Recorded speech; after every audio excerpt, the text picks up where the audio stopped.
रविपुरम गांव में चिंतया चप्पल सिलाई करके गुजारा किया करता था। उसके 2 बेटे थे। वह अपने पिताजी की सहायता किया करते थे।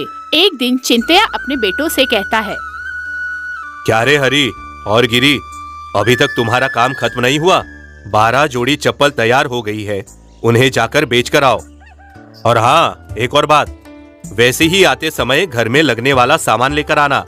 अरे हरी, तू याद दिला इसे, नहीं तो ये सब कुछ भूल जाएगा। मैं याद कर कर लेकर आऊंगा। ये ले हरी, 6 जोड़ी तू पकड़, मैं 6 जोड़ी पकड़ता हूँ। कोई भी कुछ भी पूछेगा तो मैं ही पहले बात करूंगा, तू बात नहीं करना। सुनाई दे रहा है ना? ठीक है, खरीदने वालों से तू ही बात कर, मैं नहीं करूंगा। फिर वह दोनों चप्पल लेकर गांव में बेचने के लिए जाते हैं। कल सीतापुरम गए थे ना, आज रंगापुरम जाते हैं। उस गांव में लोग भी बहुत हैं, वहाँ जाना अच्छा होगा। हाँ, मैं भी सोच रहा था रंगापुरम चलते हैं। चलो जल्दी चलते हैं। शंकर अन्ना जी भी वहीं पर रहते हैं। उन्होंने पैरों का माप दिया था ना, उन्हें चप्पल देना है। फिर वो दोनों रंगापुरम जाते हैं।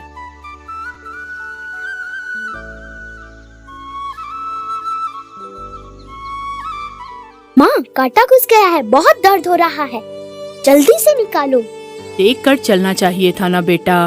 किधर है, दिखाओ मुझे। लो, निकाल दिया मैंने, अब दर्द नहीं होगा। माँ, कांटा घुसे नहीं इसलिए चप्पल लेकर दो। मेरे साथ खेलने वाले राहुल के पास भी चप्पल है। अरे बाप रे, चप्पल खरीदना है तो बहुत पैसे चाहिए, बाद में देखते हैं, अभी चलो। माँ, मुझे भी चप्पल चाहिए, मुझे भी चप्पल चाहिए, चप्पल खरीदो ना। बेटा, बच्चे को 1 जोड़ी चप्पल चाहिए, कितने पैसे होंगे? इसके पैर के चप्पल हैं आपके पास? क्यों नहीं माँ जी, ये देखो, ये जो चप्पल है ना, ये सही से इस बच्चे के पैरों में आ जाएगी। ये लो माँ जी, 4 आना लगेगा, बस इतना ही ले लो। मैंने दूर से देखा, बच्चा बहुत रो रहा था, है ना? बाप रे, 4 आना, उतना पैसा मेरे पास नहीं है। रहने दो बेटा, फिर कभी ले लूंगी। फिर वो दोनों वहाँ से आगे बढ़ते हैं। फिर हरी कहता है, बेचारे उस बच्चे को देखा, पैर में कांटा चुभा था इसलिए रो रहा था। वो चप्पल पहने रहता तो अच्छा होता। वैसे भी 2 आना था ना, लेकिन तूने 4 आना कहा। 2 आना कहता तो शायद वो ले लेते। उन्होंने नहीं लिया तो क्या हुआ, और कोई ले लेगा। वैसे भी नहीं खरीदने वाले थे, मुझे पता था, इसलिए वैसा कहा। तूने उन्हें उस नजर से देखा, मुझे अच्छा नहीं लगा। भाई, कितने की है चप्पल? 2 आना। 4 आना। ये क्या, एक कह रहा है 2 आना, एक कह रहा है 4 आना। कहीं मुझे धोखा तो नहीं दे रहे? असल में 2 आना है या 4? वो क्या है ना, उसके पास जो है वो 2 आने की है, और मेरे पास जो है वो 4 आने की है। उसमें थोड़ी सिलाई कच्ची है और मेरे पास सिलाई पक्की है, इसीलिए 4 आना है। दोनों चप्पलें एक जैसी ही तो दिख रही हैं। मुझे 4 आने की नहीं, 2 आने की चप्पल दो। तुझे पहले ही कहा था ना, तू बात मत करना, खरीदने वालों से मैं बात करूंगा। अब देख, 2 आने का नुकसान हो गया। पिताजी ने हमें कहा कि इसे 2 आने में बेचो, लेकिन तू ही उन्हें 4 आने में बेच आता है। मतलब इस कीमत से भी ज्यादा में बेचने की सोच रहा है। तू अगर इसे 2 आने में बेचेगा तो और ज्यादा लोग खरीदेंगे, समझ रहे हो? अभी अपना मुंह बंद रख। ऐसा ही करना है तो मेरे साथ मत आ। व्यापार करने की समझ नहीं और बात कर रहा है। चल चल, शंकर अन्ना के पास जाते हैं, उन्हें चप्पल देना है, देर हो रही है, चल। फिर वो दोनों शंकर अन्ना के पास जाते हैं। आइयो, तुम 2 दिन में लेकर आओगे ऐसा बोला था, 4 दिन हो गया, ऐसे कैसे हो गया जी? बोलो जी। अन्ना, ये लीजिए, आपने जैसा कहा था वैसा ही तैयार किया है, एक बार पहनकर देखोगे? मुझे सही से पैरों में आ गया। वैसे कितना दाम बोले थे इसका तुम? अन्ना, 5 आना हुआ है। ये क्या, मुझे तो पहले 4 आना बोले, अभी 5 आना बोल रहे हो? मुझे क्या दिमाग नहीं है? ऐसा झूठ क्यों बोलते? अन्ना, जो भी चप्पल आप हमसे खरीदते हो वो 4 आने की ही होती है। हमने खास आपका नाप लेकर इसे बनाया है, इसलिए इसका 1 आना ज्यादा है। ऊपर से बहुत मजबूत भी है, आपके लिए खास बनाया है। आप एक बार पहनकर तो देखिए अन्ना। हाँ ठीक है ठीक है, इस बात को पहले ही बताना था ना। लो 5 आने लो। ऐसा क्यों? तूने यहाँ भी ऐसा किया? अन्ना जी से 1 आना ज्यादा लिया? ऐसा धोखा देना गलत बात है। अभी 1 आना ज्यादा कमाने का सोच रहा है, बाद में उन्हें फिर से चप्पल की जरूरत होगी तो वो हमसे नहीं खरीदेंगे। तुझे किधर कैसे रहना है वो तो पता नहीं, और मुझे सिखा रहा है। चल। फिर वो दोनों पूरा गांव घूमते हैं। फिर बची हुई चप्पलों को बेचकर जरूरत का सामान खरीदकर घर लौटते हैं। और फिर घर लौटने के बाद क्या रे, सब बेच कर आए या फिर कुछ वापस लाए? अब खड़े रहोगे या कुछ बोलोगे भी? हाँ, सब बेच दिया पिताजी। कल हाँ, रुक जा। ये लो पिताजी, आज की कमाई। इसमें से सामान के लिए कुछ खर्च हो गए। कल से मैं इसके साथ नहीं जाऊंगा। वैसे ज्यादा पैसे आने चाहिए थे, लेकिन कमाए। क्या हुआ? इसने क्या किया? पैसा कम थोड़ी ना आया है, बराबर ही तो आया है। हाँ पता है मुझे, ये जो भी पैसे आए हैं ना, वो सब मेरी वजह से आए हैं पिताजी। ये कम दाम में बेच रहा था, लेकिन मैंने 2 आने की चप्पल 4 आने में बेची। मैंने तुझे 2 आने में बेचने के लिए कहा था, तूने 4 आने में किस लिए बेचा? फिर कोई नहीं खरीदेगा। आप भी ऐसा कहोगे तो कैसे चलेगा? वो नहीं तो कोई और खरीद लेगा। हमेशा एक को ही थोड़ी बेचेंगे। ऐसा कैसे सोच सकते हो? ठीक है, इस बार किया सो किया, कल से 2 आने में ही बेचना। खुद का दिमाग ज्यादा मत लगाना, समझे तुम? फिर दूसरे दिन पिताजी दोनों को नई चप्पल देकर बेचने के लिए भेजते हैं।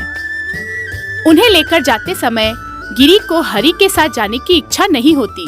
तभी गिरी हरी से कहता है, अरे हरी, आज तू एक गांव जा और मैं दूसरे गांव जाता हूँ, और सारी चप्पलें बेचकर आने के बाद हम यही मिलेंगे, फिर घर जाएंगे। मेरे बगैर तू कितनी चप्पलें बेचता है, मैं भी तो देखूं। ऐसा क्यों? पिताजी ने साथ में तो बेचने कहा था। अगर पता चलेगा तो क्या कहेंगे? अगर कुछ कहेंगे तो मैं देख लूंगा। चल जा। फिर कुछ दूर जाने के बाद गिरी को एक आदमी पूछता है, बेटा, ये पूरे चमड़े की चप्पल है ना? दिखाना तो। हाँ, ये चमड़े से बनाई हुई चप्पल है, बहुत ही अच्छी गुणवत्ता है। इसकी कीमत 4 आना है। भीगने के बाद भी कुछ नहीं होता इसे। चाहिए तो एक बार पहन कर देख लीजिए, आपको समझ में आ जाएगा। देखने में तो अच्छी लग रही है, लेकिन इसके पैसे ज्यादा बता रहे हो। पिछली बार मैंने 2 आने में खरीदी थी, अभी ज्यादा पैसे क्यों? ये चप्पल साल भर से ज्यादा चलेगी। आपने जो खरीदी थी उसकी गुणवत्ता अलग है। ठीक है, ये लो, 4 आना दे रहा हूँ। अरे वाह, अच्छा हुआ। अगर वो हरी रहता तो 4 आने में क्यों बेचा, ऐसा कहकर झगड़ा करता। अच्छा हुआ उसे दूसरे गांव भेज दिया।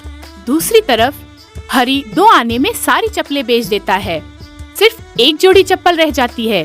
फिर वो सोचता है, अच्छा हुआ, सारी चप्पलें बिक गई, बस ये एक ही बची है। ये भी बिक गई तो घर जा सकते हैं, लेकिन ये छोटे बच्चे की है ना, इन्हें बेचना मुश्किल है। फिर भी कोशिश करता हूँ। तभी जाते हुए पिछले दिन दिखे हुए माँ और बच्चा सामने आते हैं। हरी के पास बची हुई चप्पल देखकर फिर वो बच्चा रोते हुए बोलता है, माँ के पास चप्पल के लिए जिद करता है। ये देखकर हरी कहता है, माँ जी, बच्चा फिर से रोते हुए चप्पल के लिए जिद कर रहा है, उसके लिए तो खरीद लीजिए। क्या बताऊँ तुझे, ये और इसका रोना। इसके दोस्तों को चप्पल पहना हुआ देखकर ये भी चप्पल की जिद करता है। हम गरीब लोग हैं, आज ही कमा कर आज ही खाना है, कल का पता नहीं। इसे खाना खिला रही हूँ, यही बड़ी बात है। माँ जी, इनका दाम 2 आना है, आपको 1 आने में दे दूंगा, आपको चाहिए तो ले लो। कल इसका दाम 4 आना बताया था और आज 1 आना बता रहे हो, ये कैसे? ये बच्चा खुश रहे इसलिए दे रहा हूँ माँ जी, ले लो, मुझे सिर्फ 1 आना ही देना, बस। फिर वह माँ जी हरी को 1 आना देकर उससे चप्पल लेकर चली जाती है। फिर हरी भी उस बच्चे को खुश देखकर बहुत खुश हो जाता है और गिरी से मिलने के लिए चला जाता है। तभी गिरी वहाँ बैठा होता है। क्या रे, 6 जोड़ी चप्पल बेचने के लिए इतना समय? मुझे यहाँ आए हुए 1 घंटा हो गया है। मैंने 6 जोड़ी चप्पल 20 आने में बेचे हैं। पिताजी के कहने से 8 आना ज्यादा कमाया है। तूने कितने में बेचे? मैंने 6 जोड़ी चप्पल 11 आने में बेचे। पिताजी के कहने के अनुसार 1 आना कम लाया हूँ। मुझे पता था तू ऐसे ही करेगा, इसलिए तुझे कहा था मेरे साथ मत आ। ठीक है, अब पिताजी को क्या जवाब देगा वो सोच।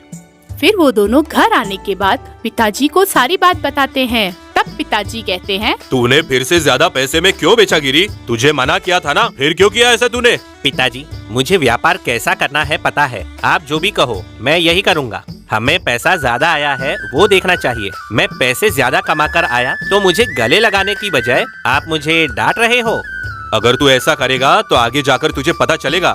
आगे से तेरी मर्जी। और क्या हरी, 6 जोड़ी चप्पल में 1 आना कम में बेचने की क्या जरूरत थी? अगर वो नहीं खरीद सकते तो कोई बात नहीं, ऐसा हमारा नुकसान करके नहीं बेचना। उस बच्चे को रोते हुए नहीं देख पाया इसलिए दे आया, बस इतना ही और कुछ नहीं। सोचा उस चप्पल को लेकर वो बच्चा खुश हो जाएगा। 1 आने के बारे में मैं सोचता तो उसकी खुशी नहीं देख पाता। जो कहना था मुझे मैंने कह दिया, आगे से तुम्हारी मर्जी। अब तुम्हारे खुद के पैरों पर खड़े रहने का समय आ गया है। वैसे ही कुछ दिन बीत जाने के बाद चिंतया गुजर जाता है। फिर हरी और गिरी अपनी अपनी चप्पलें बनाकर गांव में जाकर बेचते हैं। गिरी पैसों के लालच में सही तरीकों से चप्पलों की सिलाई न करते हुए 6 जोड़ी की जगह 10 जोड़ी चप्पल बनाने लगा। हरी, अब हम बड़े हो चुके हैं, आज से अपना रास्ता अपना। मैं हूँ कि रोज 10 जोड़ी तैयार करता हूँ और तू है कि सिर्फ 6 जोड़ी तैयार करता है। मैं इस घर में रहने की सोच रहा हूँ, चाहे तो तू पास में घर बना ले। मैं भी यहाँ नहीं रह सकता, आसपास में घर बना लूंगा। लेकिन गिरी, तू हर रोज 10 जोड़ी चप्पल बनाने के चक्कर में कच्ची सिलाई की चप्पल बना रहा है। ये अच्छा नहीं है। मुझे वो सब मत समझा। आज से तू अपने रास्ते और मैं मेरे रास्ते। ऐसे वह दोनों अलग हो जाते हैं। हरी पास में ही एक छोटा सा घर बांधकर उसका काम वहीं शुरू करने लगता है। वैसे ही एक दिन चप्पल सिलाई करते हुए हरी के पास एक बूढ़ा आदमी आता है। बेटा, खाने के लिए कुछ हो तो खिला दो। बेटा, बहुत भूखा हूँ, 2 दिन से कुछ नहीं खाया मैंने। अरे कितने थके हुए हो, ये लो, ये 2 रोटी खा लो। आपका पेट भर गया होगा। ये क्या, आपके दोनों पैरों में सूजन है? चप्पल नहीं पहनी आपने? खाने के लिए खाना नहीं, चप्पल कहाँ से खरीदूं बेटा? कुछ हफ्ते कुछ महीनों से इधर उधर घूम रहा हूँ, इसलिए पैर ऐसे हो गए। क्या करूँ बेटा? दादाजी, इतना दुखी होने की जरूरत नहीं है। ये चप्पल ले लो, ये पैसे भी ले लो। जब भी भूख लगे मेरे पास आ जाना, मैं खाना खिलाऊंगा, ठीक है ना? बेटा, तुम कितने अच्छे इंसान हो, हमेशा खुश रहो। वैसे ही मुश्किल में आए हुए लोगों को हरी उनकी जरूरत के अनुसार मदद करते हुए अपना काम किया करता था। एक दिन एक साधु हरी से आकर कहता है, बेटा हरी, कैसे हो? नमस्कार, कौन हो आप? मैंने आपको पहचाना नहीं। मेरा नाम आपको कैसे पता? क्या आप मुझे पहले से जानते हो? हाँ, मैं तुझे बहुत अच्छे से जानता हूँ, लेकिन तू मुझे नहीं जानता। किसी की भी शक्ल देखकर वो व्यक्ति को पहचानने की शक्ति है मेरे पास। तूने किए हुए दान और अच्छे कर्म मुझे बहुत पसंद आए। बेटा, तेरे पास पैसे न होकर भी तू इतने बड़े बड़े अच्छे काम करता है। अगर पैसे होंगे तो कितने बड़े काम करेगा। वैसा कुछ नहीं है। मेरे सामने अगर कोई तकलीफ में हो तो मैं देख नहीं पाता। जितना भी मेरे पास हो उसमें से मैं उनकी सहायता कर देता हूँ। मैं जो काम कर रहा हूँ उसमें मैं बहुत खुश हूँ। मैं तुझे एक हीरा देता हूँ, अगर तू इसे बेचेगा तो तेरे पास बहुत पैसे आएंगे। उन पैसों से तू बहुत लोगों की सहायता कर पाएगा और जो तेरी इच्छा है पूरी कर पाएगा। सुख और शांति से रह पाएगा जिंदगी भर। ये ले बेटा, अब मैं जाता हूँ, इसे संभाल कर रखना। आपने जो कहा अच्छा है। मैं अभी चप्पल की सिलाई कर रहा हूँ, मेरे हाथ अच्छे नहीं हैं। आप ही एक कपड़े में रखकर घर के अंदर रख दीजिए। तभी वह साधु अंदर जाकर किसी को न दिखे ऐसी जगह हीरा छुपा कर चला जाता है। कुछ दिन गुजर जाने के बाद गिरी हरी के पास आता है। तब हरी कहता है, क्या गिरी, कैसा है? कैसा चल रहा है तेरा व्यापार? अच्छा चल रहा है ना? दुकान खोली सुना मैंने। नहीं रे, दुकान बंद कर दिया मैंने। मुझसे खरीदना लोगों ने बंद कर दिया है। अगर कोई खरीदता भी है तो 2 दिन बाद वापस आता है और पैसे मांगकर झगड़ा करने लगता है। तूने पैसों की लालच में कच्ची सिलाई वाली चप्पल ज्यादा तैयार की और ऊपर से ज्यादा पैसों में बेचा। बहुत बार समझाने पर भी तूने मेरी बात नहीं सुनी। हरी, तूने जो कहा वो सच है। उस वक्त मैंने तेरी बात नहीं मानी, लेकिन अभी मुझे समझ आ रहा है। जहाँ भी मैं दुकान डालता वहाँ मुझे लोग पहचान लेते और मेरे पास कभी नहीं आते। दुखी मत हो गिरी, तू इधर ही रह, मैं देख लूंगा। मेरे पास से एक बार जो खरीदता है वो दूसरे के पास नहीं जाता, और तो और दूसरे को भी मुझसे ही खरीदने को कहता है। तू चिंता मत कर। फिर दोनों मिलकर एक दूसरे के साथ काम करने लगते हैं। तभी एक दिन हीरा देने वाला साधु घूमकर वापस आता है। क्या हुआ बेटा हरी, तुझे हीरा दिया था ना, उसे बेचता तो बहुत पैसे आते ना। तू अभी तक इधर ही है। मैंने सोचा अब तू बड़े महल में रहता होगा। बाबा, आपने हीरा जहाँ रखा था वहीं पर है। जब से मैंने उसे देखा है तब से उसे बेचकर पैसा कमाने की सोचता हूँ। कभी मैं बगैर मेहनत किए हुए पैसे देख लूंगा, उस समय से और ज्यादा पैसे कमाने की लालच बढ़ेगी। तभी मैं बड़ी से बड़ी गलती करने में भी पीछे नहीं हटूंगा। अभी आनंद से रह रहा हूँ और कमाए हुए पैसों में दान करता रहूंगा। वो हीरा आप ही लेकर जाइए स्वामी। बेशक हरी, मेहनत करने से ही मनुष्य शांति से जी सकता है, ये तुमने सीखा। तुम ऐसे ही लोगों की मदद करते रहो, हमेशा सुखी रहोगे। फिर हरी जितना उसके पास है उसी में खुश रहता है और उसके भाई के साथ अच्छे से जीवन जीने लगता है।